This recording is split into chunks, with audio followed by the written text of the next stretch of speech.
Today on Sugar Spun Run, I'll be showing you how to make my spice cake. Hey Sugar Spun Bakers, Sam here, and today I am so excited to be sharing another carefully tested, well-researched, and perfected recipe. Now, some of you who've been around following me for a long time know I already had a spice cake recipe on the blog. However, I was getting too many comments from people saying they were having problems with the cake caving too much, just wasn't super thrilled with the comments I was getting about it, and I want everyone to have an incredible experience, incredible results every time you make my cakes, so this recipe has been revamped. You'll still be able to find the original recipe on YouTube if you are a hardcore fan of that one, but I am pretty excited about today's new recipe and can't wait to share this one with you. It's fluffy and moist and perfectly flavored with all the spices. Let's go ahead and just get right to it. You'll first want to preheat your oven to 350 degrees Fahrenheit. Next, you're going to need a large mixing bowl, and to this we are going to add 2 2/3 cups of all-purpose flour.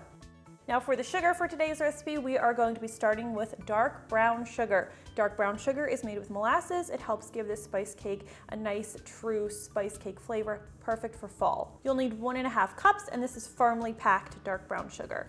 We will be using a little bit of regular granulated sugar, just a ½ cup of that. And then for our leavening agents, we'll start with 1½ teaspoons of baking powder and a ½ teaspoon of baking soda.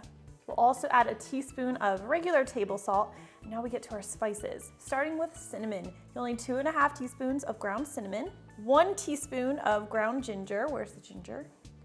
There we go. 3/4 teaspoon of allspice, 3/4 teaspoon of ground cloves, and finally just 1/4 teaspoon of ground nutmeg. We'll want to get everything nicely mixed together. I'm just going to use a whisk, but first I'm just going to kind of stab this to help break up that brown sugar. Ideally, we will work out any lumps that are in that brown sugar. Packing the brown sugar before you add it usually helps with this. It'll help break up most of the lumps, which is why I will still lightly pack my brown sugar, even if I'm using a scale to measure it, which is how I always do measure it. Look, see those lumps? We do not want those in our cake. Let's get them broken up. I think for one of the first times in my filming career, I might have used a bowl that's large enough. Okay, this looks pretty good to me. Only a few very small clumps remaining. Those will work out as we continue on with the recipe. So next you are going to need some butter. This is 12 tablespoons of unsalted butter. I have melted it, but I also want to note that it's no longer super hot. It's no longer even really warm to the touch. It's had a little bit of time to cool while I've been preparing the dry ingredients. So we'll add this into our bowl. And you guys know how I am with butter. We don't want to waste any of that. Let's make sure we get all of it in here. And I know I've said this before, but one of the best ways to get the perfect balance of flavor and that nice, soft, moist texture when you're making cakes is to use a blend of butter and oil. We've added our butter, but we're also going to be adding a ½ cup of a neutral cooking oil, usually either vegetable oil or canola oil.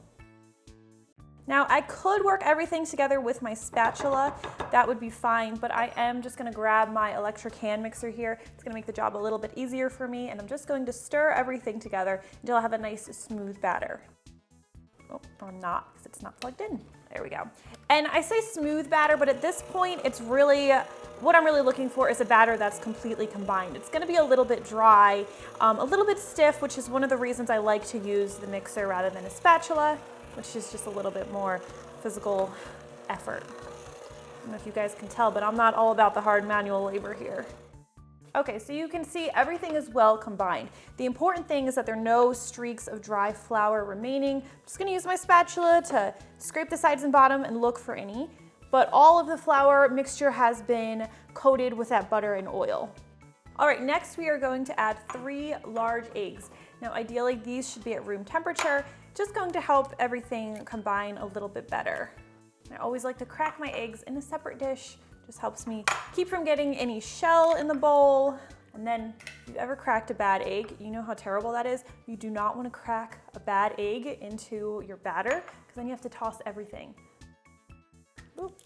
See, look at that. This is why we use a separate bowl.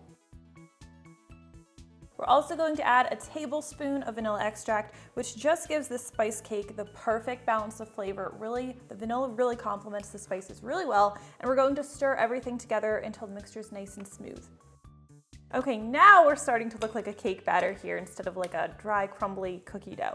We're not done yet though. We are going to need to add 1 cup of sour cream. I recommend using a full fat sour cream. This is like my new secret ingredient with cakes. I love what it does to the texture. And we'll stir this in until it's combined. And just as with the eggs, it's ideal if your sour cream is at room temperature. However, I would be lying if I said mine was every time I made this cake. And the last thing that we're going to need to add today is 1/4 cup of whole milk.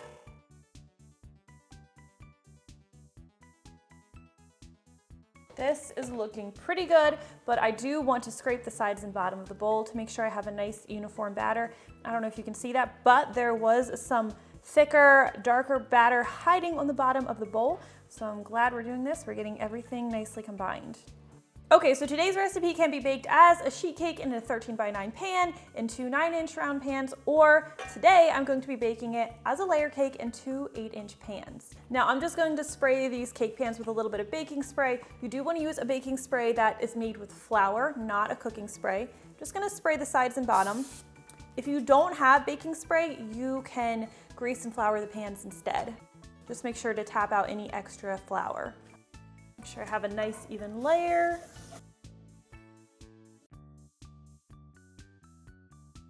And even though I've sprayed the pans, I always use a round of parchment paper on the bottom.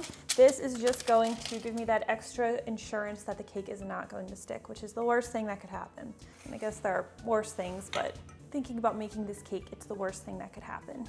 Now we'll just evenly divide the batter into these 2 pans. I'm gonna do the best I can. I'm really bad at eyeballing this. Usually I'll use my scale to make sure I've truly divided the cake evenly. And it is a pretty thick batter, that's normal. And we'll bake these in our 350° Fahrenheit preheated oven.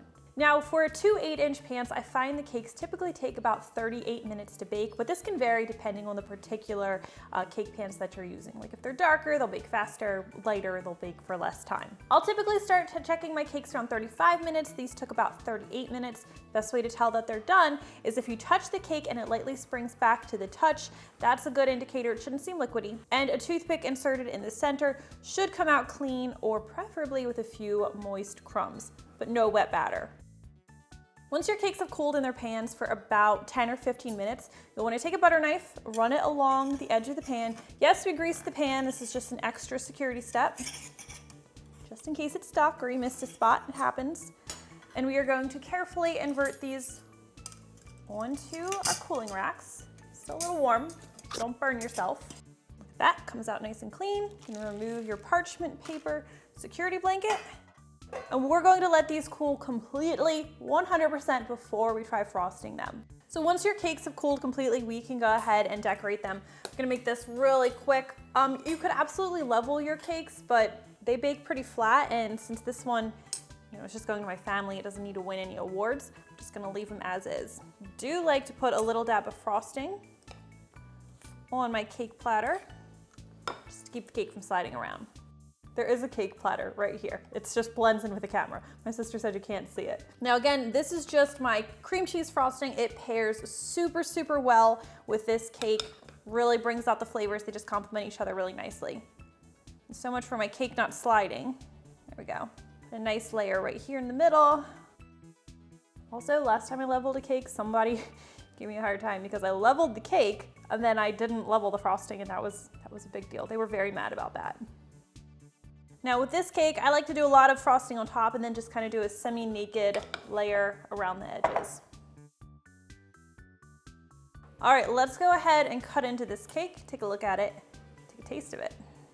I don't know why, I always just get such bad anxiety when I cut into a cake. I want to do something wrong. And that is how you make my new and improved spice cake. I really do hope you guys enjoy this recipe. If you try it out, please leave me a comment and let me know what you think. I always love hearing from you. Thank you so much for watching, and I'll see you next time.